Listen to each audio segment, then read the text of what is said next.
Hello, Scott Smith here. I am joined with the new World Championship team from the 2003 CPL, Team SK. Fantastically played today.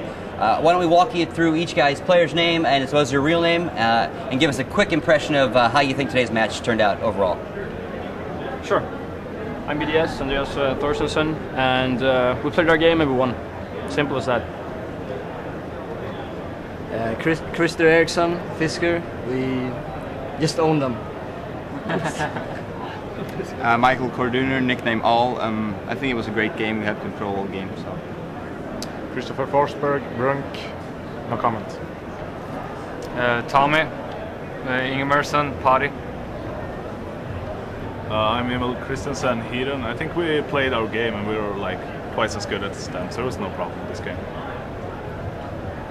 Ola Moum, aka Element, and I think we just played a game that we're supposed to, just following our tactics. So, first question, guys. We'll start with some general stuff about tournaments before we get into the actual strategies and things you did today. First and foremost, obviously there was some speculation coming in as if you were the team to beat anymore. The World Cup, you got sent home a little earlier than everyone expected, so people were wondering, was the addition of Element really going to work out? All the doubters were doubting. Team9 was almost the team to beat coming in with 3D. You met them obviously and accepted the challenge and had no real issues. How does it feel to set the record straight? I guess I say once again that you are the team currently to beat. I mean, this is the toughest tournament in the whole world, and the aim has always been to win this tournament. The ESWC was a good tournament, but we wanted to win this one, and here was the focus. We didn't practice before the ESWC, so it feels perfect. Anybody else want to comment on that? Yeah, it feels great that we gave all the doubters like a show off, because everybody keeps saying that Team9 is better than us, but we have never lost to them, never ever. It's like 8-0 now on long games to them on all different maps too, so they can't say they're better on that map, you just beat them on this, because we have beaten them on like 5 different maps now 8 times and 2 times this tournament, so it was just nice to show all the doubters that we really are the best when we play our best. So. Fantastic. Next question would be, in regards to that, do you feel that you played your game, you played above your game, they played subpar game, or just today you came to play? And the second part of that question is, the CPL was slightly delayed today, so these guys had to play this morning versus going home last night and being able to play today one-on-one. Does them being warmed up before they play you help or hurt, you think? Are they kind of burned out already for the day and you guys step in fresh, or they're warmed up and that's a disadvantage for you guys? I think it's better to be warmed up, because like when we played Sail in Sweden, it's like Swedish Elite League or something. Then if you win the league before you go to the long game, you only get to play the final. But then other teams get to play like semi-final, quarter-final, and then they are like warmed up, and then you just get to play the final, and then you're just cold and not on fire as much as you would have been if you would have played the game before. Gotcha. One last question before we get into actually what happened in the match. General feeling about the tournament machines, how the tournament was run, kind of things that you guys look at as a team that you go, gosh, maybe this could have been different, this was better than last time, this could have been a little, different than it is in Europe. Obviously the rules are different, max round is 15 versus ghosting, those kind of things are different over here. So obviously you played the game you needed to play to win, you played by all the rules, etc. But do you guys really look at that as a problem or a disadvantage, or you just come in and play your game regardless of what venue you're playing it at, so to speak? I think tournament-wise CPL is always the best. Usually no delays, the computer's all perfect, if something doesn't work, they fix a new one. So, I mean, it feels really good to play here all the time, it's never problems. Let's jump now into the actual match. Your T side, wow. We're going to start with you, your 4th round on the catwalk. Why don't you walk us through kind of what was going through your head? You saw a couple of your guys go down, obviously.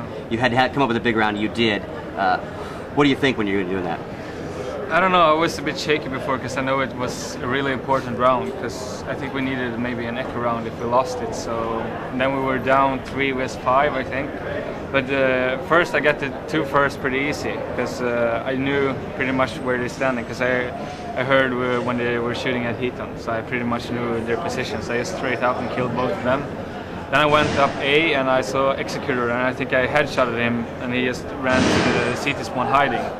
And then some other guy took, I don't know who it was, took the fourth guy, and then Executor and Quick came stairs, and I hit Quick like 2 bursts, and I knew I had him, and then he went up, I killed him, and then I died from Executor, which I had headshotted before. So it definitely seemed the T side you were completely in control, even when they had saved and got the money.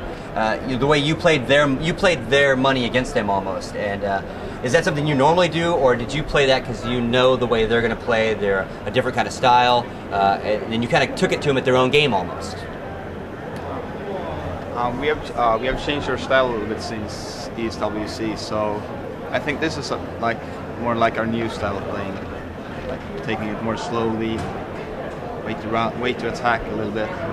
before we had like this stress tactics, like let's rush and do everything as quick as possible, not just chill down, try to aim him out, and that's what we have to use because we have really good aim. But if we just go fast and stress, then we don't use our aim, then it's no point. So. And then back over to the CT side, obviously it took you a few rounds to get in the groove, as it always happens. You lose that first one, you know, it's going to take you a while, but you had the rounds to give away. They actually changed their strats, and they rushed Cap on the fourth round, I believe. Did you guys even expect that? It seemed like either you were out of position or you just didn't expect them to do that because they're known to play very slow and methodical. We rushed long and they heard it, so they just rushed the other way. So you adapted, and that's why. Okay. That's the old EOL tactic. That's the old tactic we used when I was playing with Executor. So that wasn't necessarily a surprise whatsoever. Then it just happened to work out in their favor. It's quite normal for at least Executor and me. Perfect. If you had to pick one, and I know it's very hard, two questions. Who would you pick as the player, if you can, quickly in this kind of format, who would you pick as the player of the game for you in this match, and who would you pick as your overall player of the tournament? Body as the player of this match, Element as the tournament.